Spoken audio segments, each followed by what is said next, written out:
Heyo, it's GrandGoten, and welcome to how to make an easy modern anime game. First, we take an anime, let's see... Who, me? Yeah, sure. Woohoo! And then we take the characters, take some iconic scenery, just drop them in a bowl called the 3D Arena, whisk that shit until it's slightly smooth, crunchy gameplay loop, and we call it the Anime Arena Brawler. And most of the time, they suck. So... why do I keep buying them? Usually these games work in some regard. Naruto's Ultimate Ninja Storm games are probably some of the best in terms of actual gameplay. Dragon Ball's own Budokai Tenkaichi games are great for my monkey brain just to smash random characters together and see what happens. Now for Weekly Shonen Jump's 50th anniversary, we got Jump Force. Another one in the pile of Anime Arena Brawlers. Like I said, it's an anniversary title to celebrate them, I think. Now, first I have to speak about the visual style, and just... I don't like it. I don't like it at all. Yeah, everyone looks so creepy. Luffy looks eternally pissed off. I don't know what happened. Goku doesn't look right. Half of the characters' hairstyles, shock and horror, don't translate well into the style they're trying to go for, but they decided this was the best course of action. Why? Not everybody looks awful. Kenshiro looks alright. Jotaro kind of does. Dio as well. They look fine. But it's just everybody else.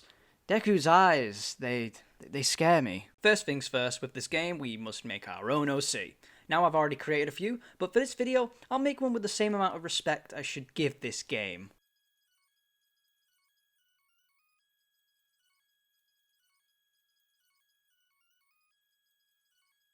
Now to choose a name that'll show people online that I'm not to be taken seriously in the slightest.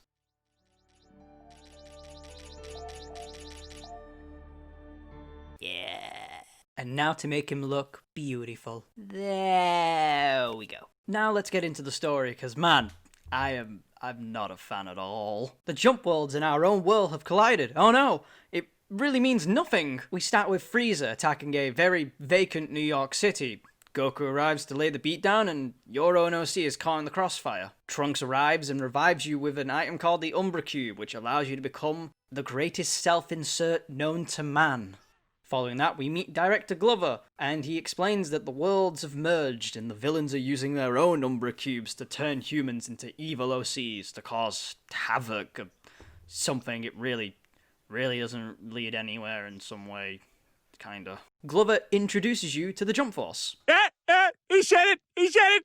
Consists of 3 teams, Alpha, Beta, and Gamma, led by Goku, Luffy, and Naruto respectively. Your OC is asked to join a team of your choice to help repel the invasion. It's just whoever characters that have joined the team you think are great.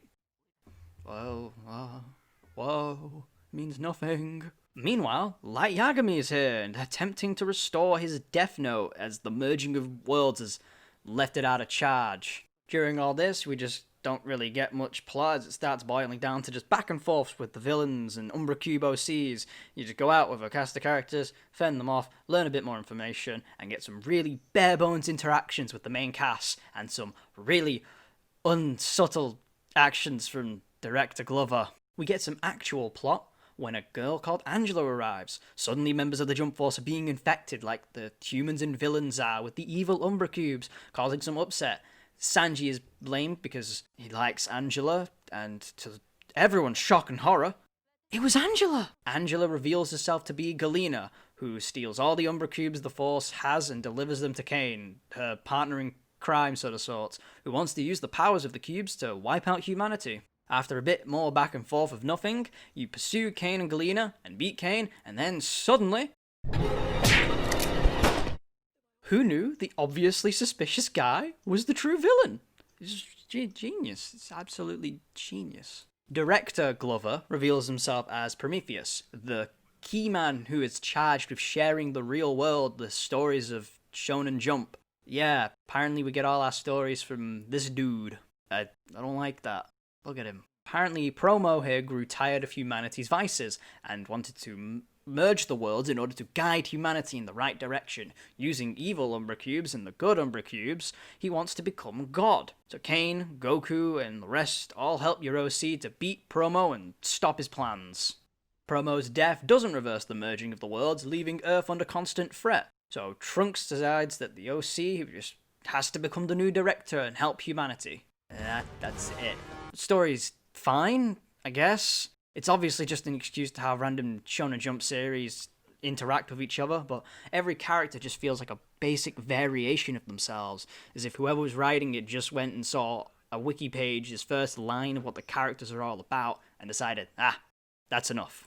Now on to the main portion of this mess, the characters and gameplay. We've got a nice variety of characters available, admittedly, with some obvious bias towards Shonen Jump's heavy hitters, so we see a lot of Dragon Ball, a lot of One Piece, Naruto and Bleach, but a lot of other franchises actually do get some representation. We do get some Yu-Gi-Oh!, My Hero Academia, Yu Yu Hakusho, Hunter x Hunter, just to name a few. Even Dai from Dragon Quest and Ryo from City Hunter at least get involved, which is just a nice thing to say, really. Could have still done with some Bobobo, though. It's at least what J-Star Victory Versus I was over this game. Each character does feel unique and true to their respective fighting styles, so I'm still able to draw my last pathetic card as Yugi, break my bones as Deku, or just fire off a simple Gallic gun as Vegeta. But this is an anime arena brawler, so you know what that means. That's it, cheese. You can do a lot of dirty things in this game. There's so much easy ways to cheese. Do you want to play as Ichigo or Luffy? You kind of see the deal on probably winning against someone that hasn't played this game a lot, because it's really fun to play who can beat the Red Hawk. So Luffy seems to go through everything and beat near enough everything in this game.